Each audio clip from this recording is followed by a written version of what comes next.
There is a photograph that FIFA does not want you to see. Gianni Infantino, Donald Trump, side by side, smiling, at the World Cup Final award ceremony, while Argentina's players were still fighting Spain's players on the same pitch behind them, the most powerful man in football, standing next to the most powerful man in America. At the exact moment his tournament was collapsing into the most disgraceful scenes any World Cup final has ever witnessed. That image exists. It was published by AFP. It was picked up by Outkick, Al Jazeera, Fox News, and dozens of other outlets. And it sits at the center of every question that football is now asking about how the 2026 World Cup was actually run. Because here is what that photograph represents. Not just two powerful men smiling for a camera, the intersection of football governance and political power. The moment when the head of FIFA and the President of the United States, who had already intervened in a refereeing decision during this same tournament, were photographed together at the ceremony where the trophy was being lifted, and then Infantino went home and wrote Argentina a letter. Welcome back to Robert's Football Talk. I am your host, and if you are new here, subscribe right now, because today we are connecting the final dots on the most controversial World Cup in decades, the Trump intervention, the Balogun red card reversal, the Cape Verde confession, the letter, the meditate rant, the new accusation that Infantino is echoing Trump's language, and the photograph that puts both men in the same frame at the most explosive moment of the tournament. This is the full picture, and it is more alarming than anything we have covered on this channel before. Subscribe now, Zero Coding. Let us go. Part 1. The Trump Connection. The story that ties everything together. Let me start with the detail that most coverage of this tournament has mentioned, but nobody has connected properly to everything else. During the 2026 World Cup group stage, United States forward Falklands Balogun received a red card in the U.S.'s 2-0 win over Bosnia and Herzegovina in the round of 32.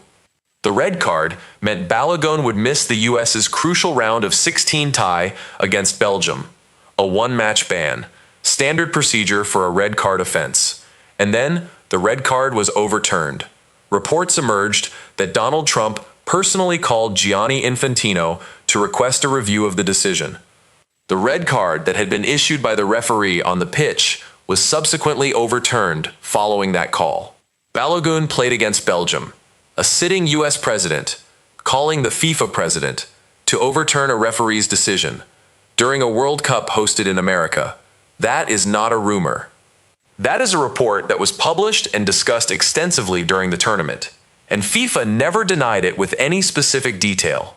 Infantino's response to tournament controversies was a 15-slide Instagram post telling critics to meditate and stop spreading hate. He did not specifically address the Trump Balogun story. Now look at the photograph. Infantino and Trump. Award ceremony. World Cup final. Smiling together while the pitch behind them was still being cleared of fighting players. And then read Infantino's Instagram rant, where he used language that Al Jazeera described as echoing Trump. Infantino wrote about fake news, about people behind screens spreading hate, about critics who look at the few problems and ignore the millions of good things. Al Jazeera specifically noted that Infantino echoes Trump in his FIFA address with this language. The FIFA president using the rhetorical playbook of the American president.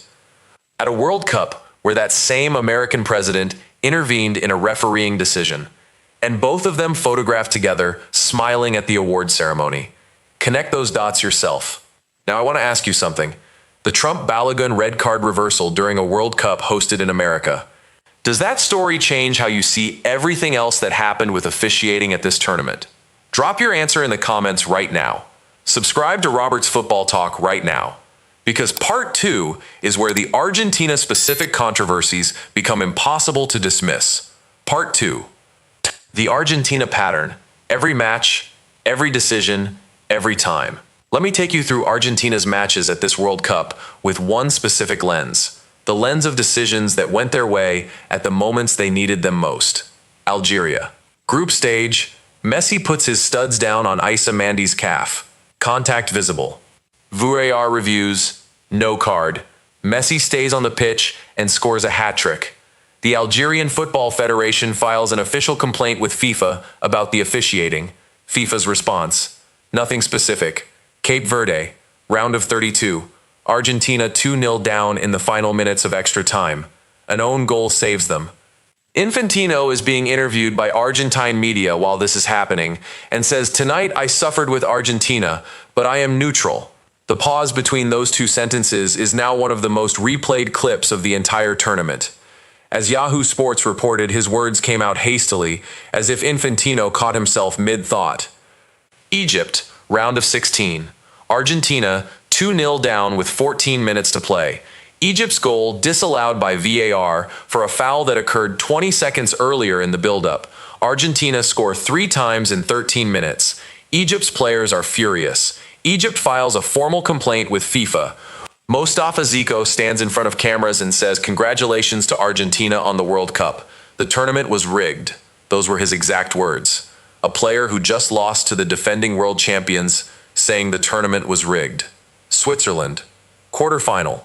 Switzerland equalize in extra time and are pushing for the winner. VAR steps in and converts an Argentine yellow card into a Swiss red card.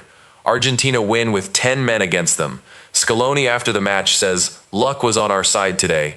The Argentina manager saying luck about a VAR red card decision that flipped his quarterfinal. England, semi-final. Referee Elfath, who has never lost a match involving Messi's team throughout his entire officiating career. Enzo Fernandez elbows Elliot Anderson in the face in minute 3. Elfath gives a free kick. No card. England go 1-0 up. Argentina score twice in the final minutes. England out. Declan Rice covers his mouth and says something directly to Messi on the pitch. And then the final. Spain, 1-0, extra time, and then the brawl. Each individual incident has an explanation. Each VAR decision can be technically defended. Each referee call exists within the laws of the game. But the pattern. Algeria. Cape Verde, Egypt, Switzerland, England, Argentina. Every single time the match was at its most critical moment. Every single time Argentina needed something to go their way. Something went their way. And the FIFA president said, "Tonight I suffered with Argentina, but I am neutral." Now let me ask you something. Looking at that full list from Algeria to the final, do you believe the officiating across Argentina's entire World Cup campaign was applied with the same standard that was applied to their opponents? Drop your honest answer in the comments. Part 3. The letter. The rant. The language that exposed everything. You already know the letter story, but I want to add the detail that connects it to the wider picture. Infantino wrote to Claudio Tapia praising Argentina's professionalism while his own disciplinary committee was investigating their players for assaulting Spain's players after the final whistle. That letter was published on Argentina's official federation website, deliberately, strategically.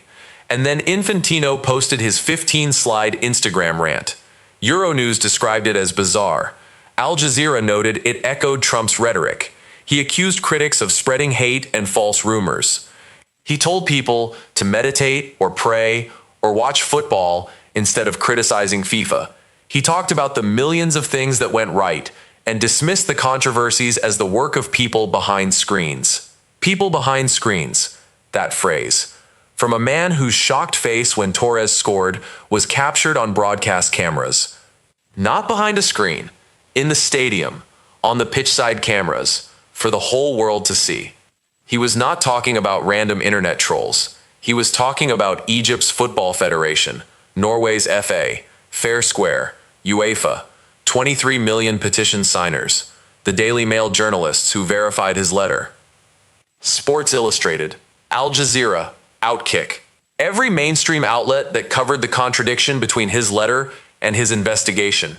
He called all of them people behind screens spreading hate. And Al Jazeera specifically noted the parallel. Infantino echoes Trump. The same dismissal of criticism as fake. The same framing of any accountability as hatred. The same refusal to engage with specific evidence. The same pivot to the overwhelming positives to avoid addressing the specific negatives. Two powerful men, photographed together at the award ceremony, using the same rhetorical playbook to dismiss criticism. while the investigation into Argentina's conduct remained open, and the friendship letter to their federation had already been leaked and published globally. Part 4. The Falklands Silence. The decision that told you everything FIFA actually prioritized. Here is a detail about Infantino's conduct during this tournament that has not received enough attention. After Argentina players held up the Falklands banner following the England semifinal, FIFA were asked about it. The official FIFA response? Silence. For days. The tournament was still ongoing. Argentina still had the final to play. And FIFA said nothing specific about a banner making a territorial political claim about disputed islands where people died in a real war. Yahoo Sports published a fact check specifically about a viral post claiming Infantino said they understood it was against the rules but respected Argentina's nationality. That post was false. FIFA had not released any statement. The fact check confirmed that as of July 17th, 2 days after the banner incident and 2 days before the final, FIFA had not released a specific statement, no statement, while Argentina still had the final to play. While the punishment for the banner, if it came before the final, might have affected Argentina's preparation or morale, silence, until after the final, until after Argentina had lost, and the brawl had happened, and the chaos of the post-match period had buried the banner story under an avalanche of other controversies. And then weeks later, FIFA included the Falklands banner in the list of violations being investigated as part of the broader Argentina disciplinary process. The timing of that silence, the decision to say nothing about the banner while the tournament was still live and Argentina were still competing, that silence was a decision made by someone. And Infantino, as FIFA president, is responsible for every significant decision FIFA makes about how the tournament is managed. Subscribe to Robert's Football Talk right now and share this video, because the final part of this breakdown is the one that football needs to hear most clearly. Part 5. The verdict. What this all means and what needs to happen now. Let me give you the most direct assessment I can of what all of this evidence tells us. Gianni Infantino ran the 2026 World Cup in a way that created the conditions for every controversy that defined this tournament. Not by issuing specific instructions, not by making calls that can be proven, but by creating an environment where his sympathies were visible, his language was partisan, his conduct was compromised, and the institutional credibility of FIFA was damaged so severely that the football world stopped giving the organization the benefit of the doubt. When the FIFA president says, "Tonight, I suffered with Argentina" on camera to Argentine media, every referee, every VAR official, every disciplinary committee member, every person who works within FIFA's structures knows where the president's sympathies lie. That knowledge does not require a phone call or an instruction. It creates an environment, and environments shape decisions. The Balogun red card reversal, after Trump's call, is the most explicit example of external political pressure affecting a football decision at this tournament. But it is not the only example. It is the only one where a specific phone call was reported. The rest of the pattern exists in the accumulated decisions across Argentina's matches. Decisions that individually are defensible and collectively form something that Egypt's players, Switzerland's coach, England's Declan Rice, and 23 million petition signers all independently concluded was not neutral. Infantino's letter, the Trump photograph, the Cape Verde confession, the 15-slide Instagram rant echoing Trump's rhetoric, the Falklands silence, the friendship language to a federation under investigation, the minimum charges on maximum visibility evidence. All of it together, connected, documented, published by Euronews, Al Jazeera, Yahoo Sports, Outkick, Sports Illustrated, The Daily Mail, Fox News, GB News, and every other major outlet covering this story. This is not a conspiracy theory. This is a documented record of conduct by the FIFA president throughout the most watched sporting event in human history. And the question that every football fan, every national federation, every confederation, and every ethics committee member now needs to answer is simple. Is this the person you trust to run the 2030 World Cup? Because if the answer is yes, then the 2030 World Cup will be run the same way, with the same photograph opportunities, with the same letter writing, with the same Instagram rants, with the same shocked face when the team he is photographed with loses in the final? And if the answer is no, then the time for the FIFA Ethics Committee to act is now. Not after the story fades, not after the news cycle moves on, now, while the evidence is documented. While the complaints are filed, while the organizations that have spoken are still speaking. Football deserves better than this. It deserves a FIFA president whose face does not go viral for looking devastated when the right team wins, whose letters get written to winners with the same warmth as the letters he writes to runners-up under investigation, whose response to legitimate institutional criticism is engagement with the evidence rather than a 15-slide Instagram post telling people to meditate.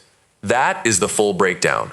The Trump photograph, the Balogun red card, the Argentina pattern across 6 matches, the letter, the rant, the Falklands silence, and the verdict that football cannot afford to ignore.